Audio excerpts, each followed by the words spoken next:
Државата се празни, луѓето се иселуваат, а власта само немо посматра од височина. Главната причина што младината си оди според економистите е што земјава е речиси нефункционална. Капитални инвестиции слабо има, не се вложува во образованието, а здравството е на многу ниско ниво. Капак на се е и лошата инфраструктура, односно прикрепените патишта кои со години никако да се модернизираат. Економистот Абил Бауш реагира дека поради ваквите негативни причини имаме се помалку лидерски способности кај работниците, а квалификуван кадар ќе дојде ден кога ќе го немаме ниту за лек. За жал, што треба да се направи? Во државата треба многу да се направи.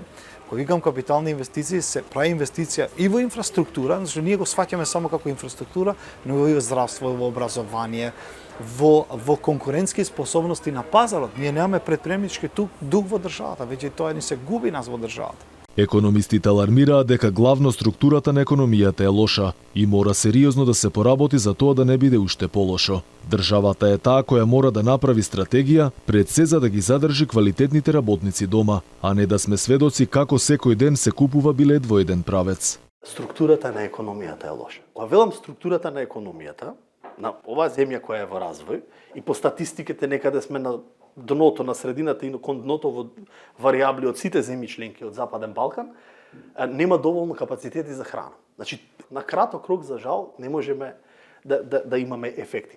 Дека во Македонија одамна е вклучен црвениот аларм и никој ништо не презема, предупредува и социологот Златко Жоглев. Според него, ова е алармантно предупредување дека земјава може да стане држава на пензионери. Прво загуба имаме тука на материјални средства, на човечки капитал, бидејќи во тој капитал човечки е вложено тука со децении и ние остануваме тука со популација која што е возрастна популација. Според експертите кои постојано алармираат дека состојбата не чини, луѓето, главно помладите, мора да видат надеж дека може поинаку. Во спротивно, работите само ќе тапкаат вместо. За да се случи некакво помрднување, луѓето мора да добиваат повисоки плати ако не сакаме пред очи да ја снема Македонија.